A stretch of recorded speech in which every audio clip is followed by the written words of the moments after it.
Hello guys, நான் தான் உங்கள் ஆர்ஜி. இன்றைக்கி நம்ம தமிழும் சரஸ்வதியும் சீரியலோட அப்கமிங் எபிசோட பார்க்கலாம் காய்ஸ். இங்கே வந்து சரஸ்வதி கேஸுக்காக இந்த மாதிரி தமிழ் வந்து ஒரு கண்ணு தெரியாதவரை வந்து கூட்டிகிட்டு வர்றாரு. அதை பார்த்த உடனே சரஸ்வதிக்கு ஆப்போசிட் இருக்கிற வக்கீல் வந்து இந்த மாதிரி வந்து இது என்ன சாட்சி, இந்த மாதிரி பொய் சாட்சியெல்லாம் கூட்டிகிட்டு வந்து இந்த மாதிரி ஏற்கனவே வந்து பிரச்சனை பண்ணிட்டாங்க, அதனால் நீங்கள் இந்த சாட்சியை விசாரிக்கக்கூடாது அப்படின்னு சொல்லிட்டு ஜட்ஜுக்கிட்ட கேட்டுக்கிறாரு. இதை கேட்ட தமிழுமே வந்து ஜட்ஜுக்கிட்ட இந்த மாதிரி சார் என்னோட ஒய்ஃபை காப்பாற்றுறதுக்கு இருக்கிற கடைசி நம்பிக்கை இவர் மட்டும்தான் சார், இவர் அந்த கொலை நடந்த இடத்துல இருந்திருக்காரு சார், இவர்கிட்ட மட்டும் தயவு செஞ்சு விசாரணை பண்ணுங்க சார் அப்படின்னு சொல்லிட்டு இந்த மாதிரி வந்து தமிழ் வந்து ரொம்ப கெஞ்சி கேட்குறாரு. இதை பார்த்தோன்னா ஜட்ஜுமே சரி ஓகே அவரை விசாரிக்கலாம், அவரை வந்து கூண்டில் வந்து நிற்க சொல்லுங்க அப்படின்னு சொல்கிறாரு. அதுக்கப்புறம் அவரை கூட்டிகிட்டு இந்த மாதிரி வந்து தமிழ் வந்து கூண்டில் நிற்கிறாரு. அதுக்கப்புறம் சரஸ்வதி சைடில் இருக்கிற வக்கீல் வந்து இந்த மாதிரி வந்து என்னங்க நீங்கள் கேட்டிங்க அப்படின்னு சொல்லி கேட்குறப்போ இந்த மாதிரிங்க ஐயா நான் வந்து அங்கே பிளாட்ஃபார்மில் தான் நான் எப்போவுமே தூங்கிட்டு இருப்பேன், அன்னைக்குன்னு பார்த்து அந்த ஃபேக்ட்ரி முன்னாடி ரொம்ப வந்து பயங்கரமான சவுண்டாக இருந்துச்சு, அப்போ வந்து ஒரு வயசான அம்மாவும் அது மட்டும் இல்லாமல் ஒரு சின்ன பொண்ணோட குரலும் கேட்டுச்சு, இந்த மாதிரி வந்து என்னை காப்பாற்றுங்க காப்பாற்றுங்க அப்படின்னு சொல்லிட்டு ஓடி விழுந்து ஓடி வர்ற மாதிரி ஒரு சவுண்டு கேட்டுச்சு. நானும் பதறி போய் எந்திரிச்சு உட்காந்தங்கய்யா. அந்த நேரம் வந்து ஒரு பெரிய ஆளுங்கய்யா, ஒரு கிட்டத்தட்ட ஒரு 55 வயசு இருக்கும் அவருன்னு நினைக்கிறேங்கய்யா. அதுக்கப்புறம் வந்து இன்னொரு ஆள் சின்ன பையன் தாங்கய்யா, அவங்க 2 பேரும் அவங்கள கொல்லுங்க அப்படின்னு சொல்லிட்டு ஒரு சவுண்டு கேட்டுச்சுங்கய்யா. அதுக்கப்புறம் நிறைய பேர் ஓடி வர்ற மாதிரி சவுண்டு கேட்டுச்சு. அதுக்கப்புறம் அந்த வயசான அம்மாவோட சவுண்டு வந்து திடீர்னு நின்றுச்சுங்கய்யா கத்துற சவுண்டோட. அதுக்கப்புறம் பக்கத்தில் இருக்க அந்த ஒரு சின்ன பொண்ணோட சவுண்டு எந்திரிங்கம்மா எந்திரிங்க எங்களை காப்பாற்றுங்க யாராவது வாங்க அப்படின்னு சொல்லிட்டு அந்த பொண்ணு வந்து ரொம்ப அழுதுகிட்டே இருந்துச்சுங்கய்யா. அந்த நேரம் திடீர்னு அந்த பொண்ணோட குரலுமே நின்று போச்சுங்கய்யா. அதுக்கப்புறம் ஒரு பொண்ணு வந்து தூரத்துலேருந்து ஓடி வர்ற மாதிரி கேட்டுச்சுங்கய்யா. இந்த மாதிரி நிறுத்துங்க அவங்கள விடுங்க அப்படின்னு சொல்லிட்டு பக்கத்தில் வந்து இவங்க 2 பேர்ட்டையும் வந்து இந்த மாதிரி யாராவது காப்பாற்ற வாங்க வாங்க தயவு செஞ்சு மேகனா நீங்கள் ஒன்றும் ஆகாது கவலைப்படாதீங்க நான் உங்களை காப்பாற்றிடுறேன் அப்படின்னு சொல்லிட்டு அந்த பொண்ணு கத்திக்கிட்டு இருந்துச்சுங்கய்யா. ஆனால் அந்த நேரம் ஃபேக்ட்ரியிலேருந்து வெளியில் வந்த எல்லாருமே ஏன் ஓனர் அம்மா நீ கொன்னுட்டியா அப்படின்னு சொல்லிட்டு அந்த பொண்ணை வந்து இந்த மாதிரி நீ தான் கொலை பண்ண அப்படின்னு சொல்லிட்டு அந்த கர்ப்பிணி பொண்ணை பார்த்து சொன்னாங்கய்யா அப்படின்னு சொல்லி அந்த பெரியவர் சொல்கிறாரு. இதை கேட்டவொடனே சரஸ்வதி தரப்பில் இருக்கிற வக்கீல் வந்து சரஸ்வதி மேடம் நீங்கள் அங்கே போகும்போது மேக்னாவும் அந்த அம்மாவும் என்ன நிலமையில் இருந்தாங்க அப்படின்னு சொல்லி கேட்குறாங்க. உடனே சரஸ்வதி வந்து இந்த மாதிரி அவங்க 2 பேருமே கீழே விழுந்திருந்தாங்க, நான் தான் போயிட்டு எல்லாரையும் காப்பாற்றுங்க அப்படின்னு சொல்லி ஹெல்ப்புக்கு கூப்பிட்டேன், பட் ஆனால் யாருமே வரல, கடைசியில் என்ன தான் வந்து குற்றவாளியாக சொல்லிட்டாங்க அப்படின்னு சொல்லி சொல்கிறாங்க. இந்த குரலை கேட்டவொடனே அந்த ஐயா இந்த பொண்ணு தாங்க ஐயா, இந்த பொண்ணு தான் அன்றைக்கி வந்து காப்பாற்ற போராடிச்சு அப்படின்னு சொல்லி அந்த பெரியவர் சொல்கிறாரு. இதை கேட்டவொன்னே அங்கே இருக்க எல்லாருமே ஷாக் ஆகிறாங்க. அது மட்டும் இல்லாமல் கலிவர்தன் பையன் அர்ஜுனோட மாமா இவங்க எல்லாருமே ஐயோ போச்சுரா இந்த கேஸே தஸ் திரும்பிடுச்சு அப்படின்னு சொல்லிட்டு தலையில் கை வச்சுட்டு பயங்கர டென்ஷனோட உட்காந்துருக்காங்க. இந்த பக்கம் அந்த பெரியவர் இன்னும் அதுக்கு மேலே சொல்ல ஆரம்பிக்கிறாரு. ஆமாங்கய்யா அன்றைக்கி இந்த பொண்ணு தாங்கய்யா காப்பாற்றுச்சு, நான் நல்லா கேட்டேங்கய்யா, எனக்கு கண்டிப்பாக தெரியும், ஏன்னா நான் பிறவியிலேருந்தே வந்து எனக்கு கண்ணு தெரியாது, நான் எப்போவுமே மற்றவங்க பேசுகிற வார்த்தைகளை வச்சு அதை கேட்டு தாங்க என் வாழ்க்கையை ஓட்டிக்கிட்டு இருக்கேன், இந்த பொண்ணு ரொம்ப போராடிச்சுங்கய்யா, பட் ஆனால் ஃபேக்ட்ரியில் இருக்க எல்லாருமே வந்து இந்த மாதிரி இந்த பொண்ணு தான் கொன்னுருச்சு, ஒரு கர்ப்பிணியாக இருந்துட்டு எங்களோட முதலாளி அம்மாவை கொன்னுட்டி அப்படின்னு சொல்லிட்டு இந்த பொண்ணை வந்து ரொம்ப பயங்கரமாக பேசினாங்கய்யா, நான் அதை கேட்டுட்டு தான் இருந்தேன், நான் அப்போ சொல்ல முயற்சி பண்ணுங்கய்யா, யாருமே என் பேச்சு யாருமே கேட்கவே இல்லை, சரி யார் இந்த பிச்சைக்காரன் பேச்சு கேட்க போகிறோம் அப்படின்னு நினச்சிட்டு நானும் மனசில் நினச்சிக்கிட்டு விட்டுட்டேங்கய்யா, ஆனால் இந்த பொண்ணு தப்பிச்சிருக்குன்னு நினச்சேன், ஆனால் இந்த பொண்ணு கடைசியில் வந்து இப்படி மாட்டி விட்டாங்களே அப்படின்னு சொல்லிட்டு அந்த பெரியவரே ரொம்ப வருத்தப்படுறாரு. இதை கேட்டவுடனே கோத குடும்பமும் ரொம்ப சந்தோஷப்படுறாங்க. அப்போ சரஸ்வதி மேலே தப்பு கிடையாது, இந்த மாதிரி அவங்க காப்பாற்ற தான் ட்ரை பண்ணியிருக்காங்க அப்படின்னு புரிஞ்சுக்கிறாங்க. அதுக்கப்புறம் இந்த மாதிரி வந்து வக்கீல் வந்து பேசி முடிக்கிறாரு. ஐயா இதிலிருந்தே தெரியுதுங்கய்யா மேக்னாவோட கொலைக்குமே என்னோட கட்சிக்காரருக்கும் எந்த சம்மந்தமே இல்லைங்கய்யா, இது வந்து ஜோடிக்கப்பட்ட வழக்கு அப்படின்னு சொல்லிட்டு இந்த மாதிரி சரஸ்வதி மேலே இருக்கிற அந்த கொலை வழக்கை வந்து தடை செய்கிறாங்க. அதுக்கப்புறம் உடனே தமிழ் குறுக்க வந்து இந்த மாதிரி இல்லைங்கய்யா எங்களுக்கு வந்து சரஸ்வதி நிரூபிக்கணும் தான், பட் ஆனாலும் மேக்னாவை யார் கொண்டாங்க அப்படிங்கிற அந்த குற்றவாளிகளை நான் வந்து கண்டிப்பாக மாட்டி விடணும்னு நினைக்கிறேங்கய்யா, அவங்க இங்கே தான் இருக்காங்க அப்படின்னு சொல்லிட்டு நான் ஒரு 2 பேரை விசாரிக்க விரும்புகிறேங்கய்யா அப்படின்னு சொல்லிட்டு இந்த மாதிரி வந்து ஜட்ஜுக்கிட்ட கேட்குறாங்க.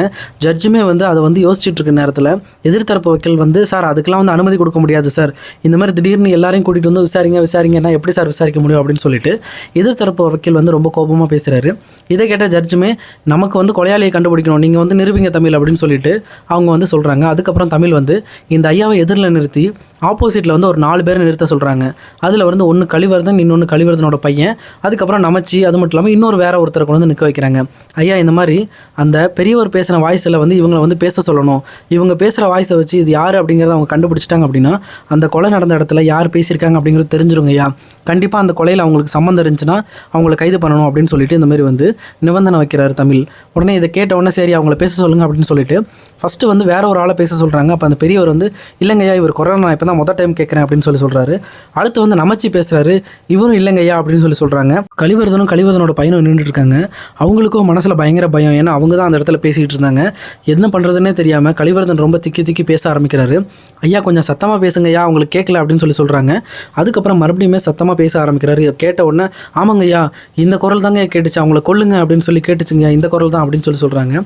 இதை கேட்ட உடனே எதிர்த்தரப்பு வக்கீல் வந்து ஏங்க எப்படிங்க நீங்கள் குரலை வச்சு இவர் தான் சொல்லி கண்டுபிடிக்கிறீங்க, முதல்ல எனக்கு அதை நிரூபிங்க அப்படின்னு சொல்கிறப்போ அவர் வந்து இல்லைங்கய்யா எனக்கு வந்து ஒவ்வொருத்தர் குரலை வச்சு அவங்களோட வயசை என்னால் கணிக்க முடியும், இப்போ உங்களோட வயசு இதுதாங்கய்யா அப்படின்னு சொல்லிட்டு வக்கீலோட வயசை கரெக்டாக சொல்கிறாரு. அது மட்டும் இல்லாமல் தமிழோட வயசையும் கரெக்டாக சொல்கிறாரு. இந்த மாதிரி ஒவ்வொருத்தரோட வாய்ஸை கேட்டு அவங்களோட வயசை கரெக்டாக சொல்கிறத கேட்ட உடனே ஜட்ஜுமே சரி அப்போ இவர் சொல்கிறது உண்மை தான் போல இருக்குது அப்படின்னு சொல்லிட்டு சரி அவரோட பையனை பேச சொல்லுங்கள் அப்படின்னு சொல்கிறாங்க. உடனே அவரோட பையனுமே பேசுகிறாங்க. ஐயா ஆமாங்கய்யா, இந்த குரலும் அங்கே கேட்டுச்சிங்கய்யா, இவங்க 2 பேர் தாங்க அங்கே இருந்தாங்க அப்படின்னு சொல்லிட்டு அந்த பெரியவர் வந்து சொல்கிறாரு. இதை கேட்ட உடனே கோர்ட்டில் இருந்த எல்லாருக்குமே பயங்கரமான ஷாக்கு. இந்த மாதிரி மேக்னாவோட கொலையை அவரோட மாமாவும் மாமா பையனுமே செஞ்சுருக்காங்க அப்படின்னு சொல்லிட்டு எல்லாருமே பயங்கரமாக ஷாக் ஆகுறாங்க. அதுக்கப்புறம் இந்த மாதிரி வந்து ஜட்ஜ் வந்து ஆர்டர் போடுறாரு, இவங்களை வந்து 15 நாள் ரிமாண்டிங்கில் வச்சு விசாரிக்கணும். இந்த மாதிரி சரஸ்வதி என்ன எந்த நிபந்தனையும் இல்லாமல் இப்போவே நான் விடுதலை பண்ணுறேன், நீங்கள் அவங்கள கூட்டிகிட்டு போகலாம் அப்படின்னு சொல்கிறாங்க. இந்த பக்கம் கலிவர்தனோட பையனும் பயங்கர கோபத்தோடு இருக்காங்க. என்னடா இந்த தமிழ் நம்மளை தேவையில்லாமல் மாட்டி விட்டானே அப்படின்னு சொல்லிட்டு கோபத்தோடு இருக்காங்க. ஆனால் இன்னொரு பக்கம் அங்கே உட்காந்து பார்த்துக்கிட்டு இருக்க அர்ஜுனுக்கும் அவரோட மாமாவுக்கும் பயங்கரமான நடுக்க எடுக்க ஆரம்பிச்சிருச்சு. இப்போ கண்டிப்பாக கலிவர்தன் மாட்டினார் அப்படின்னா அடுத்து நாம தான் என்ன பண்ண போகிறோமோ தெரியலையே அப்படின்னு சொல்லிட்டு ரொம்ப கவலையோடு இருக்காங்க. வேறு வழி இல்லாமல் சரி அப்படின்னு சொல்லிட்டு அங்கேருந்து கிளம்ப ஆரம்பிக்கிறாங்க. இந்த மாதிரி சரஸ்வதி கூப்பிட்டு தமிழுமே வந்து அவங்களோட வீட்டுக்கு போகிறாங்க. போகிறதுக்கு முன்னாடி அவங்களுக்கு ஆர்த்தி எடுத்து இந்த மாதிரி வந்து வீட்டில் தேவையான வசதியெல்லாம் செஞ்சு கொடுக்குறாங்க. அப்போ வந்து தமிழ் வந்து இந்த மாதிரி சாப்பாடு போட்டுட்டு வந்து நீ சாப்பிடு சரஸ்வதி, ஜெயிலில் நீ ரொம்ப கஷ்டப்பட்டிருப்ப அப்படின்னு சொல்லிட்டு அழுதுகிட்டே வந்து அவங்களுக்கு சாப்பாடு ஊட்டுறாங்க. அந்த நேரம் வந்து சரஸ்வதியுமே நீங்களும் என்ன நினச்சி நீங்கள் சாப்பிட்ருக்க மாட்டீங்கன்னு எனக்கு தெரியும் அப்படின்னு சொல்லிட்டு அவங்களுமே சாப்பாடை எடுத்து இந்த மாதிரி வந்து தமிழுக்கு ஊட்டுறாங்க. உடனே 2 பேருமே அழுதுகிட்டு இருக்கிறத பார்த்த கோதை வந்து இல்லை எனக்கு தெரியும் நீங்கள் 2 பேருமே கண்டிப்பாக வந்து ஒன்றா சேருவீங்க இந்த மாதிரி அப்படின்னு சொல்லிட்டு அவங்களும் ரொம்ப வந்து ஆனந்த கண்ணீரோடு வந்து அழுதுகிட்டு இருக்காங்க. இந்த பக்கம் அர்ஜுனோட மாமாவும் இந்த ராகினியோட வீட்டுக்கு போனதுக்கப்புறம் பயங்கர டல்லாகவே போகிறாங்க. இதை பார்த்த ராகினியுமே ஐயோ ஒரு வேளை என்னோட அண்ணியை வந்து இந்த மாதிரி வந்து கேஸ்லேருந்து தப்பிக்க முடியாமல் போயிடுச்சு போல இருக்குது, அதனால தான் என்னோட ஹஸ்பண்டும் மாமாவும் இந்த மாதிரி சோகத்தில் இருக்காங்க அப்படின்னு சொல்லிட்டு அடித்து பதறி போய் இந்த மாதிரி வந்து கோதையோட வீட்டுக்கு வராங்க. அங்கே வந்து பார்த்த உடனே தெரியுது இந்த மாதிரி வந்து சரஸ்வதி உள்ளே உட்காந்து சாப்பிட்டுட்டு இருக்காங்க. இதை பார்த்த உடனே ரோஹிணிக்கும் பயங்கரமான ஷாக்கு. என்னடா இது இந்த மாதிரி சரஸ்வதி ஜெயிலுக்கு போகலையா அப்படின்னு சொல்லி கேட்குறாங்க. இதை கேட்ட உடனே நமச்சியுமே ரொம்ப டென்ஷன் ஆகிட்டு ஏன் போகணும்னு நீ ஆசைப்படுறியா அப்படின்னு சொல்லி கேட்குறாங்க. இல்லை என்னோட வீட்டுக்காரரும் என்னோட மாமாவும் ரொம்ப சோகத்தில் வந்தாங்க, அதனால தான் என்ன ஆச்சு அப்படின்னு சொல்லிட்டு நான் பார்க்கறதுக்காக வந்தேன் அப்படின்னு சொல்கிறாங்க. அவங்க 2 பேரும் சரஸ்வதி வெளியில் வந்துட்டாங்க அப்படின்னு சொல்லிட்டு சந்தோஷத்தில் போகாமல் சோகத்தில் போயிட்டுருக்காங்க. ஏன்னா அவங்களுக்கு சரஸ்வதி வெளியில் வர்றது தானே அவங்களுக்கு வருத்தம் அப்படின்னு சொல்லிட்டு நமச்சி சொல்கிறாரு. இதை கேட்டவொன்னே ரோகிணி வந்து நீங்கள் எப்போவுமே என்னோட ஹஸ்பண்ட் இப்படி குறை சொல்லிட்டே இருக்கீங்க அப்படின்னு சொல்கிறப்போ நீ தான் புரிஞ்சுக்கணும்மா, உண்மையாலுமே அவன் தான் கெட்டவன், நீ வேணா இப்போ போய் அவங்ககிட்ட கேளு, அவன் என்ன ரியாக்ஷன் கொடுக்குறான்னு பாரு அப்படின்னு சொல்லிட்டு ரோகிணிகிட்ட சொல்கிறாங்க. அதுக்கப்புறம் அவங்களுமே அந்த சந்தேகத்தை மனசுக்குள்ளே வச்சுக்கிட்டு இந்த மாதிரி வந்து அவங்க அண்ணியை பார்த்து நல்லா இருக்கீங்களா சாப்பிட்டீங்களான்னு சொல்லிட்டு நல்லா விசாரிச்சுட்டு அங்கேருந்து அவங்களோட வீட்டுக்கு போகிறாங்க. வீட்டுக்கு போனோன்னே இந்த மாதிரி ரூமில் வந்து அர்ஜுனோட மாமாவும் ரொம்ப குழம்பு போய் உட்காந்துருக்கிறத பார்க்குற ராகினியும் வந்து என்னடா இந்த மாதிரி இவங்க எப்போவுமே அப்செட் ஆக மாட்டாங்களே, ஏன் இப்படி இருக்காங்க அப்படின்னு சொல்லிட்டு ஒருவேளை அவங்க சொன்ன மாதிரி இவங்க வந்து கெட்டவங்க தானே அப்படின்னு சொல்லிட்டு டெஸ்ட் பண்ணலான்ட்டு எதுக்காக நீங்கள் இந்த மாதிரி சோகமாக இருக்கீங்க அப்படின்னு சொல்லி கேட்குறாங்க. உடனே இதை கேட்டவொன்னே அர்ஜுனை வந்து என்னடா அது இவ வேற ஒரு தொந்தரவு அப்படின்னு சொல்லிட்டு என்னோட ஆஃபீஸில் எனக்கு ஒரு இஷ்யூ, அதனால தான் நான் இப்படி டென்ஷனாக இருக்கேன், இப்போ உனக்கு என்ன வேணும் அப்படின்னு சொல்லி கேட்குறாங்க. இந்த மாதிரி அண்ணி வெளியில் வந்துட்டாங்கன்னு என்கிட்ட ஒரு வார்த்தை சொல்லலை, நீங்கள் கிளம்பி போகும்போதே கோர்ட்டுக்கு கிளம்பி போகிறீங்கன்னு தான் சொன்னீங்க, ஏன் இதை பற்றி சொல்லவே இல்லை அப்படின்னதுக்கு என் ஆஃபீஸில் வேறு ஒரு பிரச்சனை இருக்குன்னு அதனால் அதை பற்றி யோசிச்சுட்டு இருக்கேன், தயவுசெய்து நான் தொந்தரவு பண்ணாத, நீ வெளியில் போ அப்படின்னு சொல்லிட்டு அர்ஜுன் வந்து இந்த மாதிரி ராகினியை வெளியே அனுப்புறாரு. இந்த பக்கம் ராகினிக்கு அர்ஜுன் மேலே பயங்கரமான டவுட் வருது. ஆனால் இன்னொரு பக்கம் கலிவர்தன் என்ன பண்ணிட்டு இருக்காரு அப்படின்னா தன்னோட வக்கீலை கூப்பிட்டு இந்த மாதிரி எனக்காக வாதாடணும், அது மட்டும் இல்லாமல் நான் உள்ளே போனால் அந்த அர்ஜுனோட மாமாவும் கண்டிப்பாக உள்ளே வந்தே ஆகணும், ஏன்னா இந்த கொலையில் முக்கிய காரணமே அவங்க தான், அவங்கள வச்சு தான் எல்லாத்தையும் செஞ்சேன், கடைசியில் இப்போ நானும் என் பையனும் மாட்டிக்கிட்டோம், அதனால் அவங்களையும் விடக்கூடாது, இந்த தமிழையும் சரஸ்வதியுமே கண்டிப்பாக வெளியில் வச்சு நம்ம முடிச்சே ஆகணும் அப்படின்னு சொல்லிட்டு அவர் ஒரு பக்கம் ஒரு பயங்கரமான பிளானை போடுறாரு. அதுபடியே அர்ஜுனோட ஆளுங்க எல்லாருமே அதிகமாக பணம் கொடுக்கறதுனால இந்த மாதிரி கலிவர்தனுக்கு பக்கமாக பேச ஆரம்பிக்கிறாங்க. சரி சார் நீங்கள் சொல்லுங்கள், நீங்கள் சொன்னால் நம்ம செஞ்சலாம் அப்படின்னு சொல்லிட்டு ஃபஸ்ட்டு வந்து அர்ஜுனை முடிக்கிறதுக்காக அவர் பிளான் பண்ணுறாரு.